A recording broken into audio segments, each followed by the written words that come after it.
Hey, what's up, y'all? This is Rodney, and I'm back. And I just wanted to come and run my mouth for a quick second.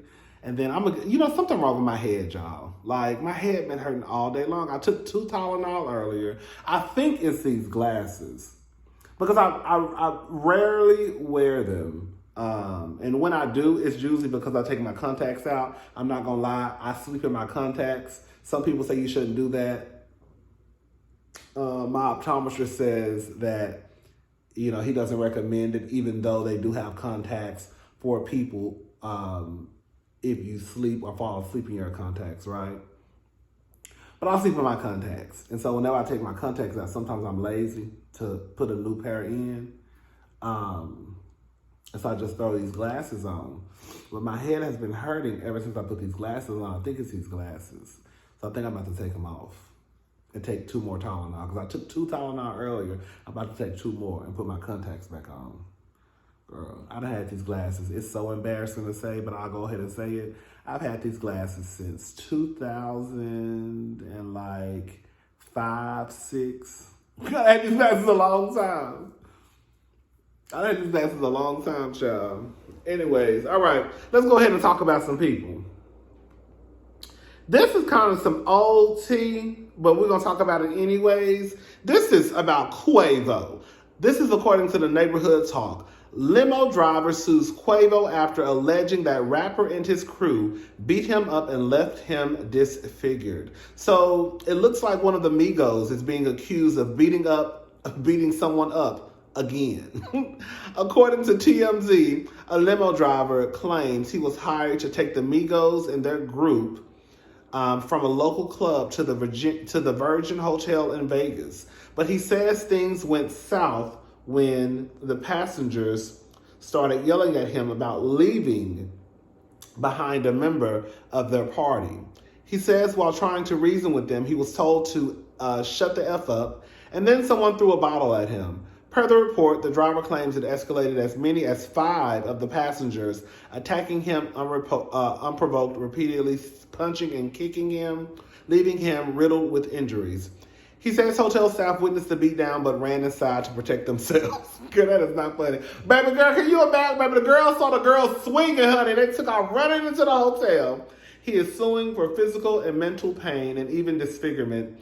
He's going after Quavo, Migos touring, and the hotel for unspecified damages from the July beatdown. Thoughts? My thoughts are this, girl. I kind of believe it. I mean, girl, we're not going to sit here and act like Quavo ain't, he's a stranger to put his hand. Didn't Quavo throw Sweetie inside of an elevator and watched her as she limped out? Okay? So we're not going to sit here and act like Quavo ain't got a problem putting his hands on somebody. Okay? I believe it.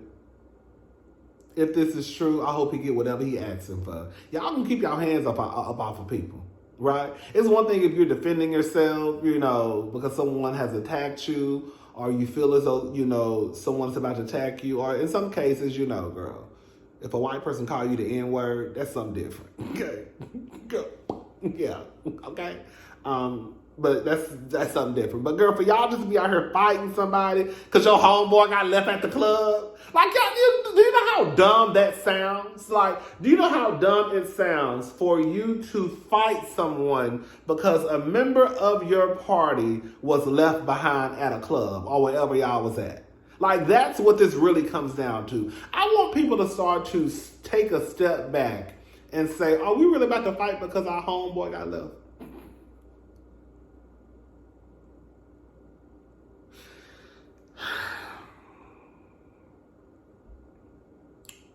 All right. Anyways, 2 Chainz.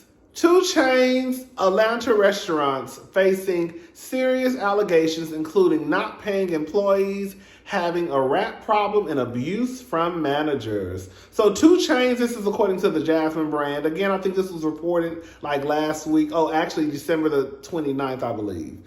2 Chainz and his business partner, Snoop, are being called out by former employees for allegedly hiring a registered, okay? Y'all know what I'm trying to get to? S.O. as a manager.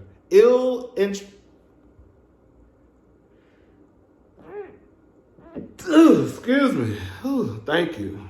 I know somebody just said bless you. That's why I said thank you. Ill treatment, bounce checks, and running dirty establishments.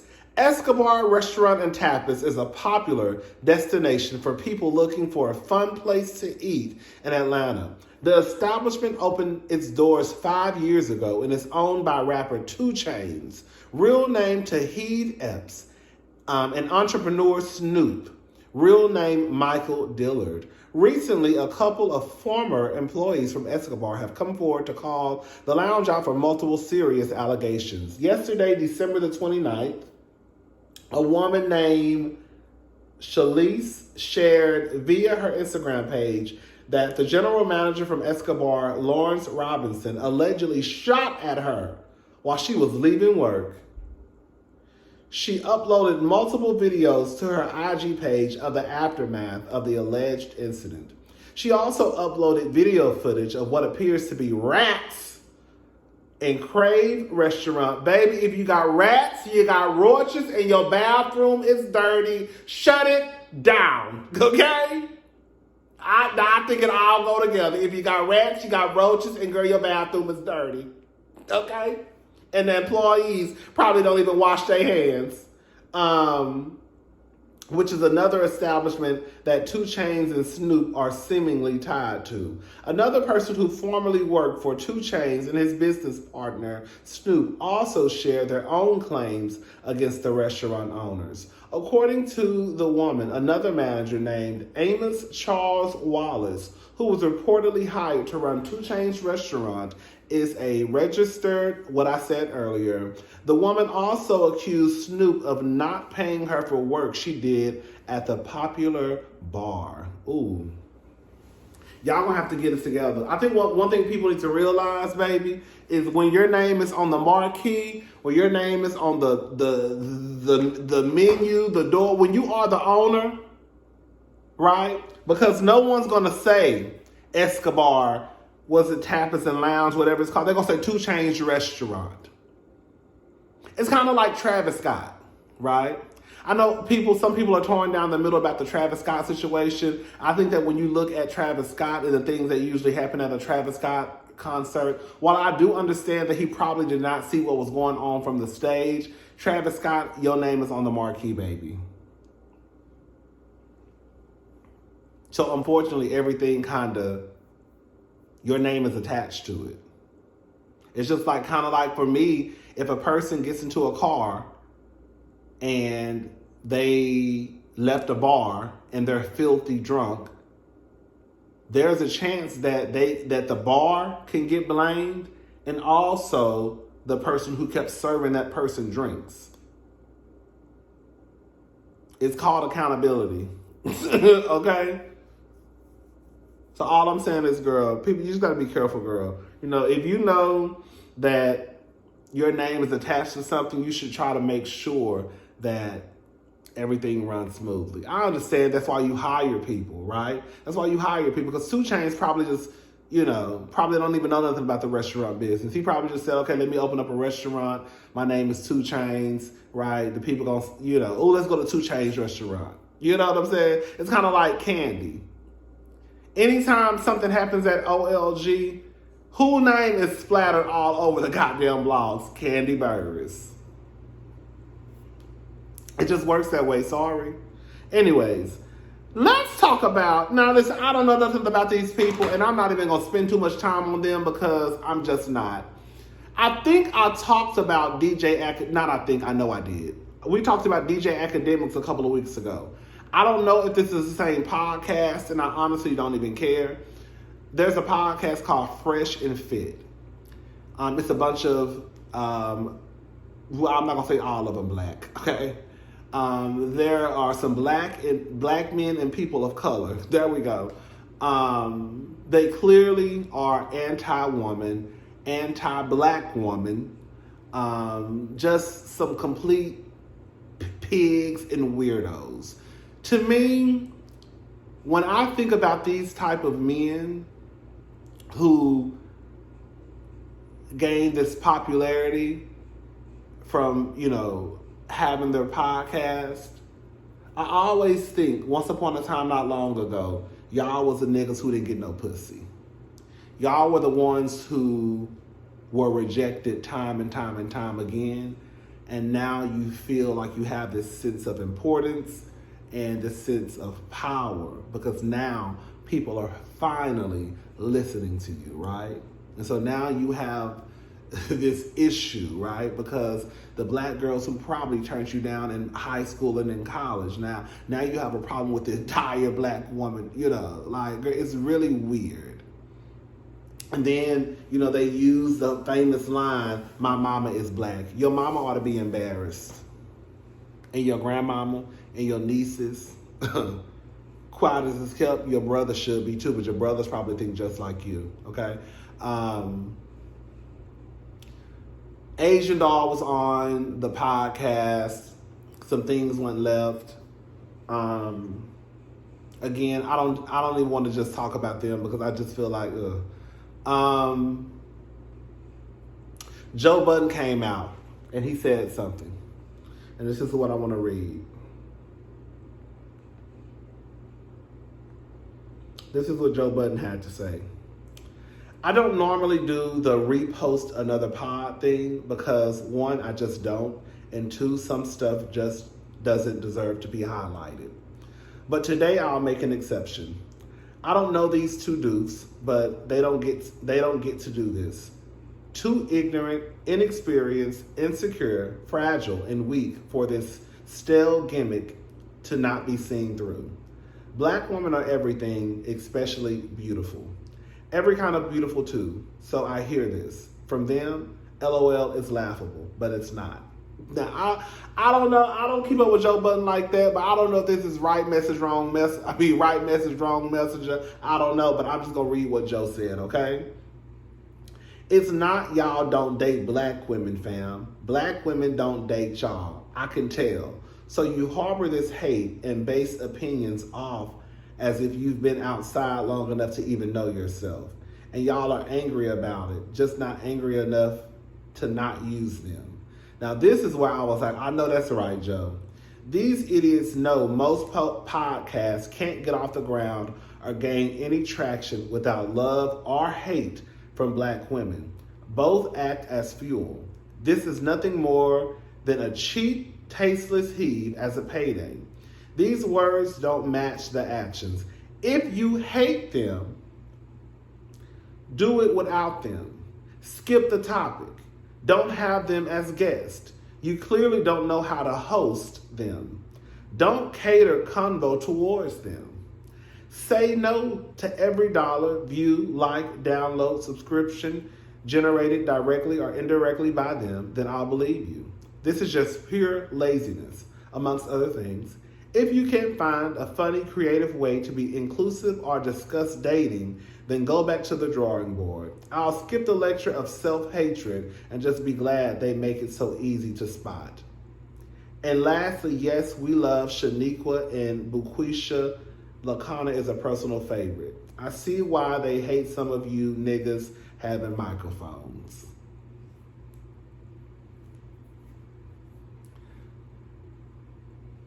Girl, I mean, it is what it is. Like, the truth of the matter is, they ain't the only ones who think this way. They ain't going nowhere. Like I said, I believe that once upon a time not long ago, they were the guys who probably didn't get no pussy, right? They probably been rejected more than a few times by the what they call it, by the Shaniquas and the Buquishas, right? And now your feelings are hurt. Now you feel, you got a little bit of power, a few people listening to you, right? And then I saw one clip, and I'm going to be done with this. I don't even want to talk about them, but I saw one clip of them basically saying what their preference was. Girl, I'm not going to go down that line with the whole preference stuff. The white girl, it was a white girl in the back who actually finished the sentence for them. I said, oh. It was one black girl in the room.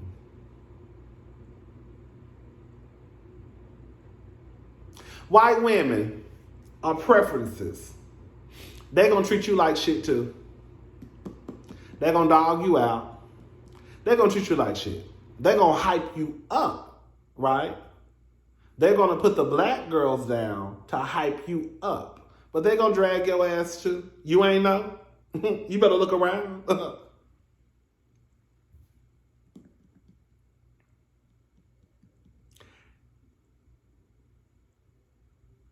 I think that the preferences need to realize that it is not a compliment whenever these black men or these men who say they black, I don't know, say that, you know, they don't date black women because they're too aggressive or they're too outspoken and all of those things. The opposite of aggressive to me is weak.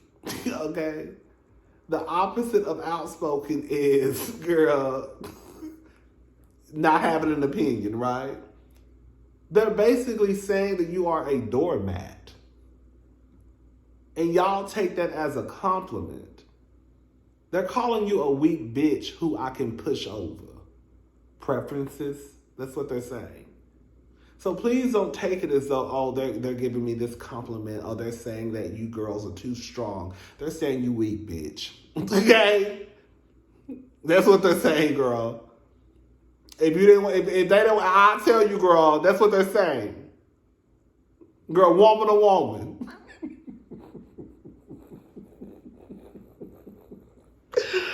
Oh, child. Anyways, girl, fuck them niggas, girl. No pussy getting motherfuckers. Anyways, child. Just give a shout out to Jim Jones. Jim Jones saved his photographers after he started choking and collapsed by giving him CPR. Come on, Jimmy. Jim Jones saved his photographer's life when he suddenly collapsed while they were down in Florida at a crypto event for his Quavo coin. The two sat down for an exclusive interview with Inside Edition to speak about the frightening incident. We were literally just hanging out on a break from work, just hanging out. It just happened so fast. Basically, I woke up, Jim giving me chest compression and telling me, wake up, wake up. He basically saved my life. I'm here today because of Jim. Jim said he was on a phone call when his partner, Doug, screamed his name frantically, which prompted him to turn around to see what was going on. I just softly sitting, just going through something that didn't seem good, like he was choking. He couldn't breathe and his eyes was going back in his head. And he was catching a bit of a seizure. I actually didn't know what was going on, kind of scared me. I didn't know what was going on at the moment. I guess everything happened so fast. This is Jerry talking. But I had an out-of-body experience. I felt like I was telling myself to come back to myself. Then that's when I snapped out of it. Jim was giving me chest compressions. The first person I woke up to was Jim. He was holding me. I was sitting down. It happened while I was sitting down. So Jim was over me, hugging on me, I guess giving me chest compressions. That's how I started breathing. That's so nice, Jim. That is so nice. You know, a lot of y'all niggas will let somebody die because y'all want to put y'all lips on them and I give them CPR, all ignorant ass mother. Anyway, child. Shout out to Jimmy for saving his friend's life. All right, I'll talk to y'all later. I'm about to go take this Tylenol and lay down for a bit. I'll talk to y'all later. Bye.